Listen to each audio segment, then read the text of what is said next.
জ্যান্ত পরিপূর্ণ যখনই লাশটা কবর দেওয়া হয়, আমি ওই কবর খনন করে করে কবর থেকে লাশটাকে উলঙ্গ করে কাফন নিয়ে এসে মার্কেটে আমি বিক্রি করি, আর ওই টাকা দিয়ে আমি আমার জিন্দেগি চালাই। তবে আজ থেকে কয়েকদিন আগে যখন আমি এক কবরের মধ্যে প্রবেশ করে ফেললাম, ওই কবরের মধ্যে প্রবেশ করার পর আমি তাকায়া দেখলাম, যখন আমি ওই কবরের মধ্য থেকে কাফনটা চুরি করার জন্য লাশ থেকে কাফনটা খুলে ফেললাম, হুজুর আমি তাকায়া দেখি এক যুবতীর লাশ। আমি লাশটা দেখে আর নিজেকে ধরে রাখতে পারি নাই, শয়তানের প্ররোচনায় পড়ে গেলাম। এমন এক যুবতীর সাথে জেনা না করে আমি পারলাম না। হুজুর আমি কবরের মধ্যে কাফনটা পরিপূর্ণ খুলে ওই যুবতীর সাথে আমি জেনায় লিপ্ত হয়ে গেলাম। হুজুর এখানেই শেষ না, আমি জেনার কাজ শেষ করে করে এই কাফনটা নিয়া যখন আমি কবর থেকে উঠতে শুরু করলাম, তখনই গাইবি আওয়াজ আমার মনে হলো আমার ওই বোনটা আমাকে বলতেছে, এরে যুবক কোন এলাকার তুই যুবক? বিন্দু মাত্র পরিমাণ ভয় কি তোর মাঝে নাই? আমার পরিবার আত্মীয় স্বজনেরা আমাকে এখানে রেখে গিয়েছে, কত সুন্দরভাবে গোসল দিয়া আমাকে পবিত্র, কত দামি কাফনের কাপড় দিয়ে আমাকে এখানে রেখে গিয়েছে। কাল কিয়ামতের ময়দানে আমি সবার সাথে পবিত্র অবস্থায় উঠবো, এজন্যই রেখে গিয়েছে। ওরে যুবক তুই আমার সাথে কেমন কাজটা করে ফেললি? এতগুলো লাশ, এই লাশের মাঝে তুই আমাকে অপবিত্র অবস্থায় রেখে রেখে কোথায় যাও?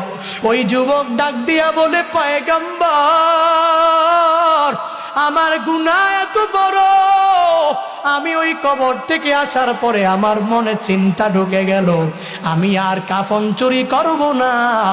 ও পয়গম্বর আমি আর কাফন চুরি করতে কবরে যাব না, কিন্তু আমার একটাই ভয়, আল্লাহ আমাকে মাফ করবে কি করবে না? নবী আমার বলেন, এর যুবক তোমার গুনাহের পরিমাণ কি এত বড়? মানুষ কি এই পরিমাণ গুনাহ কি করতে পারে? যুবকের বুঝতে আর বাকি নাই, আল্লাহ মনে হয় মাফ করবে না। নবীর দরবার থেকে দৌড়াইয়া বিশাল এক পাহাড়ের চূড়ায় চলে যায়। পাহাড়ের চূড়ায় যাইয়া আমার মালিকের দরবারে শুধুমাত্র কান্না করে আর বলে, হে মালিক, সাহাবায়ে কেরাম সরায়া দিয়েছেন, নবীও আমাকে বলেছে বড় গুনাহ। ও আল্লাহ তুমি তো আমাকে বানিয়েছো, তুমি যদি আমাকে মাফ না করো, আমাকে ক্ষমা করার মতো কেউ নাই। সাইয়্যিদুল ইস্তিগফারের মতো ওই বড় দোয়া যখন ওই যুবক করতে থাকে, আল্লাহুম্মা আনতা রাব্বি লা ইলাহা ইল্লা আনতা খলাকতানি ওয়া আনা আবদুক ওয়া আনা আলা আহাদিক ওয়া ওয়া'দিকা মাসতাতআতু আউযু বিকা মিন শাররি মা সানাতু আবুউ লাকা বিনি'মাতিকা আলাইয়া আবুউ যামবি বিযামবি ফাগফিরলি ফাইন্নাহু লা ইয়াগফিরুয যুনুবা ইল্লা আনতা।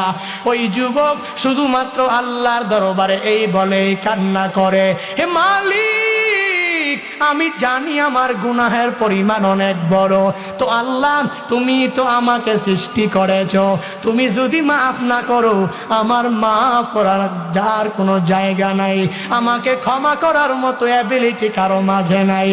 ও আল্লাহ তুমি তো তোমার বান্দাকে বানিয়েছো, ও আল্লাহ তুমি তো তোমার বান্দাকে মাফ করে দিবা। 40 দিন ওই যুবক